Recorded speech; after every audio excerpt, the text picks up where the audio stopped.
분양가가 13억 얘기 나오고요. 네. 난리도 아닙니다, 분양가가. 좀 생각보다 비싼데라는 생각이 저는 들더라고요. 네. 갈아타기 관점일 것 같아요. 뭐 지금 투자도 있을 수 있긴 한데 네. 지금 서울 분양받는 거 좀 어떻게 보세요? 저는요. 일단 먼저 제가 굉장히 보수적인 스타일이라는 걸 아실 거예요. 네. 일단 그걸 전제에 두고 얘기를 할게요. 네. 하도 두루뭉술하게 얘기한다고 하셔가지고 저는 저 같으면 안 받아요. 안 한다. 네. 왜요? 왜 그러냐면 제가 본 게 있기 때문에 그래요. 뭘 보셨습니까? 여러분들이 지금 가장 속는 것 중에 하나가 네. 지금 고분양가가 일어난 상황을 좀 지켜보셔야 되는데 네. 그것들을 과거에 일어났던 상황이 일어났고 그때 그 이후에 어떤 일이 일어났는지를 잘 모르시기 때문에 몰라요. 막연하게 가는 거예요. 어떻게 되는 거죠, 그럼? 고분양가 나온 다음에? 이게 뭐냐면 네. 저는 항상 이제 설명을 할 때 정부와 그다음에 건설사와 그다음에 우리 이제 그 대중들 이 세의 입장에서 보거든요. 네. 근데 여러분들은 대중 입장에서만 생각을 해요. 네. 대중 입장에서 무엇을 생각하냐면은요. 지금 현재 아까 그랬잖아요. 직전에 화랑이면 앞으로 계속 화랑될 거라고 생각을 한다. 근데 앞으로 일어난 일은 어떻게 될지 모르거든요. 근데 지금 현재 뭐 어느 지역이 처음에 8억이 분양했는데 그다음에 10억 되고 12억 됐단 말이에요. 네. 그러니까 여러분들은 지금 몇 개월 동안 올라가는 것만 봤어요. 올라가는 것만 봤으니까 앞으로 계속 올라갈 거라고 하는 착각에 빠지죠. 부장님, 원자재 가격이 이렇게 올라간다는데요? 그러니까요. 네. 그러니까 그게 바로 가장 경제학의 기본적인 이론인 수요 공급을 관고하는 내용이거든요. 뭐냐? 이게 지금 어설프게 알아서 그래요. 지금 말씀하신 그러니까 분양가 상한제를 폐지했으니까 분양가가 올라간다. 예. 원자재 가격이 오르니까 가격이 오른다. 맞는 내용이죠. 이 말에 대해서 노라고 얘기하는 사람 아무도 없을 거예요. 그 말이 맞거든요. 그러니까 여러분들은 그걸 가지고 단순화시켜서 그러니까 지금 사야 돼. 이런 데다가 청약시장이 열려 있으니까 막 들어간 거거든요. 네. 그거 되게 잘못된 방법이거든요. 왜 왜 그러냐? 아까 제가 또 다른 쪽을 봐야 된다고 말씀을 드렸죠. 네. 건설사 입장에서는요. 지금 PF나 이런 것들 때문에 되게 위기예요. 이득을 볼 수 있는 것들이 많이 사라져가고 있죠. 그리고 또 많은 짓는 것들이 재개발 이런 곳이잖아요. 그러면 조합원들이 요구하는 거는 분양가를 올려라는 거예요. 왜? 나의 추가 부담금이 적어야 되니까. 그렇죠? 네. 추가 부담이 적어야 되니까. 그리고 나도 이왕이면 수익을 내야 되잖아요. 그러니까 분양가를 올릴 수밖에 없는 구조예요. 근데 직전에 분양가를 올렸는데 완판돼. 그러니까 이거 봐라. 더 올려도 되겠네? 라는 생각이 들면서 서로 윈윈하는 건데 대중의 입장을 고려하지 않죠. 자기네들 입장들만 고려를 하고 올리는 거거든요. 그걸 대중이 받아주냐 안 받아주냐의 문제예요. 그런데 아까 나도 모르게 무슨 표현을 쓰셨냐면 조금 비싼 것 같은데 라는 표현을 쓰셨잖아요. 네. 네. 부동산의 채널을 운영하시는 분이 이런 생각을 하고 있는데 그쵸? 일반 대중은 어떻게 했느냐고요. 미친 거라고 생각을 하겠죠. 그 사람들이 과연 분양을 받을까요? 분양 안 받아요. 왜? 그러니까 불안한 거지. 그러니까 투자자는 계속해서 보고 올라가길 원하니까 우리들끼리 막 투자를 해야 돼. 어쩌고저쩌고 시장이 인정했어. 이렇게 얘기하면서 막 얘기를 하고 있거든요. 근데 대다수가 누구냐고 생각해 봐야 돼요. 대다수가 부동산에 관심 없는 애들이거든요. 부동산에 관심 없는 애들이 예를 들어서 올 초에 10억이었는데 지금 한 15억에 분양한데 단기간에 5억이 올랐다는 건 말이 안 된다고 생각을 하는데 내가 거기에 뛰어들 수 없다라고 생각하기가 쉽거든요. 내 입장, 부동산 투자자 입장 생각하지 말고 그네들 입장에서 생각해 보자고요. 그러면 걔네들은 못 들어와요. 그렇기 때문에 경쟁률이 투자자들이 들어가서 경쟁률을 올리겠지만 나머지 애들은 이게 폭탄이에요. 알고 보면. 얘들 못 들어온다고요. 그럼 투자자가 들어와서 경쟁률을 높여놓고 어쨌든 분양을 받았죠. 좀 있다가 이 숫자는 빠지겠죠. 청약 못 하겠죠. 그러면 투자를 또 해야 되는 사람이 다음번에 또 한 17억, 16억의 분양을 하게 되면 아까 그 분양받은 애들은 빼고 나머지 들어와야 되는데 실수에다가 붙어야지 계속 올라갈 수 있는 구조가 되는데 얘가 빠져버리거든요. 얘도 빠져버리거든요. 지난번에 15억, 16억에 분양했던 아파트보다 청약 경쟁률은 더 떨어질 수밖에 없어요. 그래서 지금부터 되게 중요하게 봐야 되는 거는 청약 경쟁률의 감소예요. 청약 경쟁률의 감소를 봐야 되거든요. 근데 청약 경쟁률이 감소됐다는 얘기가 요즘 신문지에서 나오죠. 나오고 있거든요. 그러면 대다수의 일반인들이 뭘 보겠어요? 하겠어요? 기다리죠. 기다린단 말이죠. 네. 청약 경쟁률이 더 떠지게 되어 있어요. 문제는 이게 수요와 공급의 워치에 있어서 공급은 줄어든다고 얘기하고 원자재 가격은 오르고 분양가가 오른다라고 얘기를 하니까 내가 지금 뒤늦게 투자하러 들어가는 거는 지금 여러분 부동산에 관심 많은 애들이라서 그럼 되니까요. 얘네들이 안 움직인다고요. 그런 상황에서 나중에 크로스가 되는 상황이 만들어져요. 그게 우리가 잘 알고 있는 미분양이에요. 미분양이라는 게 혹시 만들어지잖아요. 그렇다면은 여러분들 그 말고 나머지 사람들 있죠. 일반인들은 분양 받겠어요? 안 받죠. 전원 다 사라질 거예요. 그럼 투자자들 중에서도 강심장이 있겠지만 새가슴도 많죠. 새가슴 받겠냐고요. 안 받아요. 그러면 청약 경쟁률이 그냥 미분양으로 바뀌어가는 상황이고 이게 반복되잖아요. 그러면 돈을 받아야 그 건물을 짓고 건설을 하잖아요. 그런 상황이 되는데 지금 각종 금융 비용이 들어가는 상황이 만들어지게 되니까 빨리 끝내야 돼요. 건설 사람은 뭐 하겠어요? 계속 그 분양가 받겠어요? 할인하겠어요? 빨리 후려쳐서라도. 할인하겠죠. 그러면서 할인하게 되고요. 그러면 또 다음번에 내가 금융비용 때 분양해야 될 거 있죠. 근데 미분양 났어. 그럼 그 다음에 어떻게 되냐면 이거 지난번에는 뭐 10억에서 쭉쭉쭉 올라가서 16억까지 갔는데 17억 분양하겠어요? 16억 또는 15억이 하겠어요? 16억 또는 15억. 그렇게 되겠죠. 네. 이게 꺾이는 거예요.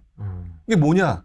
그러면 사람들이 얘기하는 거죠. 공식처럼 외우기식이 분양가 상한제 폐지, 그 다음에 자연스럽게 원자재 가격이 오른다라고 얘기하지만 원자재 가격이 1억씩 올라요? 아니요. 아니에요. 네. 결국 자기의 수익을 줄여요. 그렇기 때문에 원자재 가격이 올라가고 그 다음에 분양가 상한제 폐지라고 하는 것 때문에 가격이 오른다는 논리는 2007년부터 2009년, 10년에도 있었어요. 당시에도 그 뉴스 기사 뒤져보세요. 나와요.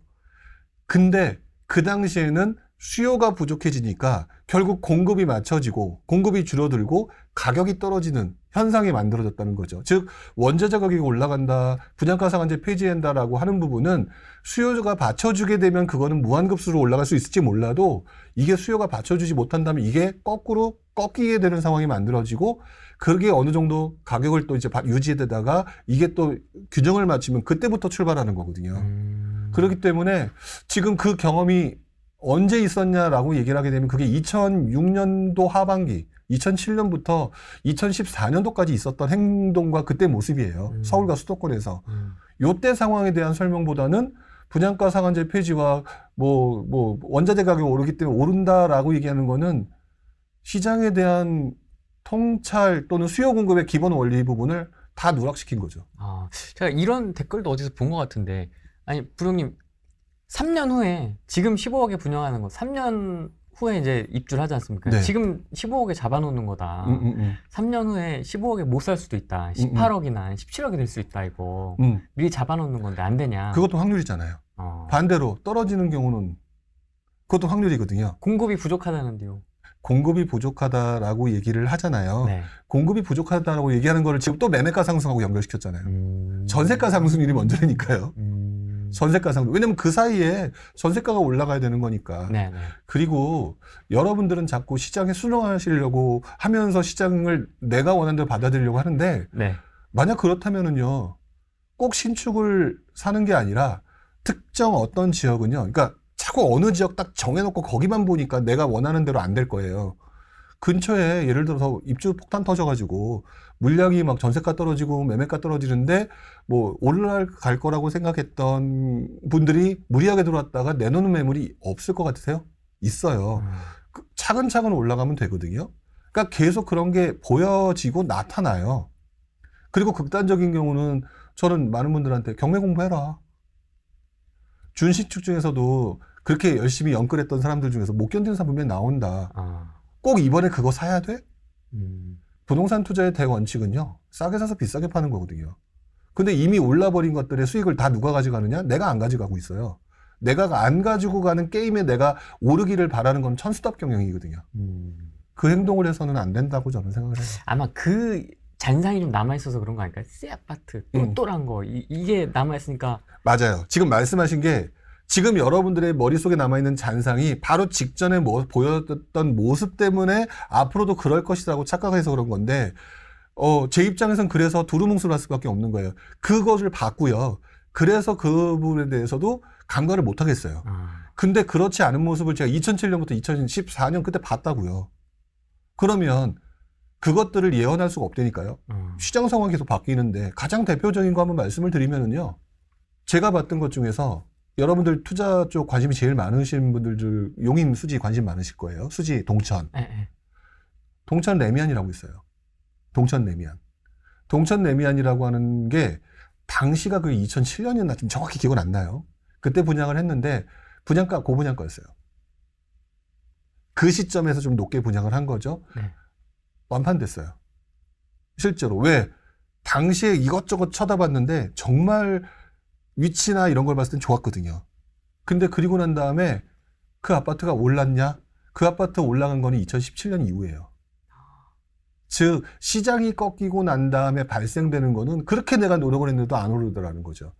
반대로 그래도 거기는 좋다. 그 동천 레미안 같은 경우는 동천역에서 멀지 않아요. 그렇게 좋은 것도 그랬었고 그 다음에 가장 극단적으로 피해를 봤던 분들이 어떤 분들이냐면 저기 이제 서북 쪽 이렇게 말하면 또 그 동네 좋다 나쁘다라고 또 오해하실 수 있을 것 같은데 네. 그거는 아니고 일단 기본적으로 그 고양시하고 파주 운정시 도시 그러니까 그쪽에 보게 되면은 여러분들 알고 있는 고양시 덕이지구와 식사지구라고 있어요. 네. 그 다음에 파주 운정신 도시에 한라비발디라고 있었거든요. 이게 전부 다 후반부에 분양을 해요. 후반부에 분양을 하고 당시와 지금 상황이 비슷하게 다 고분양가로 분양했는데 당시 운정에 있는 한라비발디 같은 경우는 경쟁률도 좋았어요. 근데 결국 그 이후에 되게 안 좋아졌죠. 그리고 그 아파트가 오른 거는 역시 10년 후예요. 그런 상황이 만들어졌다라는 거죠. 완판이 됐는데도. 그렇죠. 그러니까 완판이 됐으니까 비싼 가격에 완판됐으니까 이 사람은 버티는 거예요. 그렇죠? 근데 못 버티는 사람들은 팔았겠죠. 이게 팔렸을까요?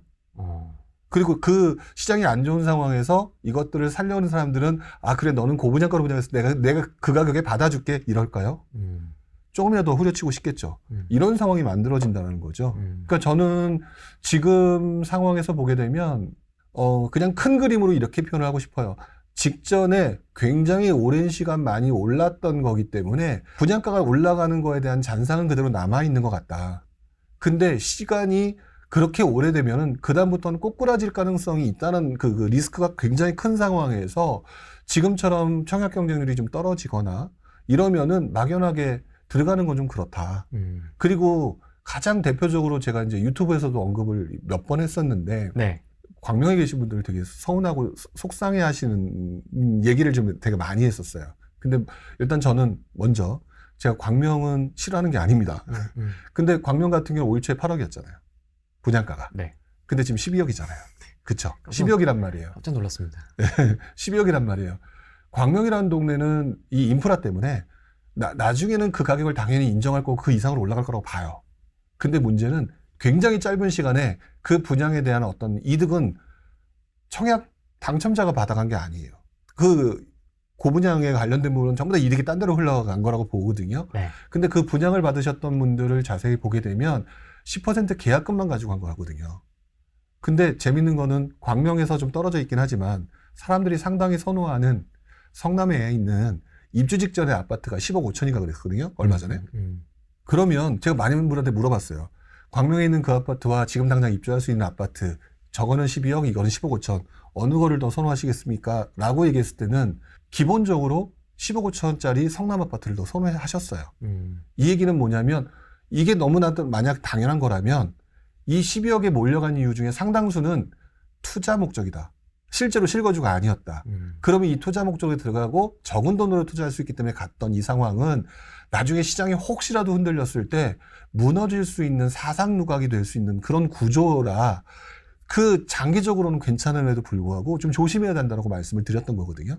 그런 상황이 만들어질 수 있다는 거예요. 아까 경매 얘기도 하셨는데 네네. 그러면 분양은 그렇고 지금 무주택자라면 그러면 어쨌든 준신축도 있고 뭐 경매라는 방법도 있을 수 있고 뭐 여러 가지 방법이 있을 수 있는데 분양은 이제 말씀해 주셨으니까 그럼 내 집 마련의 시기 이것도 정말 질문 많이 받으셨을 텐데 그렇죠. 어떻게 좀 보십니까? 무주택자입니다. 이제 명의도 클리어하고 무주택자시고 명의도 클리어한다. 네. 다 좋은데 네. 이분들한테 답을 드리기가 되게 어려운 게요. 속마음을 뭐를 가지고 있는지 모르겠어요. 속마음. 네, 그분의 속마음이 단기적으로 엄청나게 돈을 벌겠다라든지 이거에 따라 다른 건데 그냥 일반적인 객관적인 답을 하면은요. 연끌은 절대 안 되고요. 대출 받아서 충분히 들어갈 수 있는데 그거를 제3자 입장에서 한번 보셨으면 좋겠어요. 이 아파트가 제가 아까 그랬잖아요. 전세 가격이 올라가는 부분에 대해서 이제 신경 써야 될 상황이다.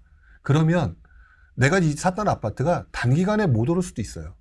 근데 내가 살려는 아파트가 내가 좋아하는 신축이다. 또는 난 여기 들어가야만 돼. 이거는 내 생각이고 중요한 거는 어차피 전세를 살아야 될지 매매를 살아야 될지 모르겠어요 라고 징징대는 상황이라고 한다면 그냥 매매하세요. 다만 대다수의 사람들이 선호하는 지역이냐. 그러니까 예를 들어서 아까 광명 얘기했지만 예. 광명에 있는 아파트가 그 주위에 있는 일자리나 이런 것을 볼 땐 장기 유망성은 엄청나게 좋은 거잖아요. 어디 가기도 사통팔당 좋고. 그렇기 때문에 그런 지역 같은 경우가 이제 예를 들어서 그런 지역이죠. 그런 지역에 내 돈에 맞춰서 들어갈 수 있는데 나 또 신축 가고 싶은데 돈은 없고 그쪽밖에 못 가는 상황이야. 억지로 신축 볼 필요 없어요. 그럼 그쪽 들어가셔도 돼요. 들어가셔도 되는데 왜냐하면 연끌을 안 했기 때문에 무너질 이유 없고요. 그 다음에 시장이 안 좋아졌을 때 안 좋아서 집을 안 살 거잖아요. 네. 안 사는 상황에서 내가 산 집이 대다수의 사람이 선호하는 집이면 전세 가격이 먼저 오르겠어요, 안 오르겠어요? 전세 가격이 오르겠거든요. 전세 가격이 오른다는 얘기는요, 내 집값의 하방을 받쳐준다는 얘기예요. 그러면 내 집값이 떨어질 가능성보다 올라갈 가능성의 확률이 훨씬 더 높아요. 그런 집들을 구해놓고 있으면은요, 그러면 전세 가격이 올라가는데 나는 매매해서 살고 있잖아요. 살고 있으면 누구는 뭐 1년 있다가 2년 있다가 뭐 전세를 1억 더 올려줬어요. 힘들어요. 이러는데 나는 매매를 살면서 물론 구축이기 때문에 조금 주차 때문에 힘들고 이런 것이 발생할 수 있을지는 몰라도 저는 그분은 굉장히 안전한 투자라고 생각해요. 전세 가격이 올라가지 나중에 전세 가격이 올라가면 완전 뭐 엄청나게 좋은 지역이 아니기 때문에 매매가도 좀 낮은 상태니까 전세 가격이 올라가 버릴 거잖아요. 그러면 나중에는 갭 투자자분들도 관심 보이고 들어와요. 이렇게 좋은 곳들을 왜 놓쳐요? 근데 그걸 내 기준으로 세상을 보니까 나는 신축을 가야 되고 나는 강남을 가야 되는데 그러면 연끌해야 돼. 이게 아니라 되게 안전한 곳을 갈 때가 이 서울과 수도권에 얼마나 많은데요. 이렇게 들어가시라고요. 이렇게 들어가시게 되면 떨어져도 떨어진 게 아니고요.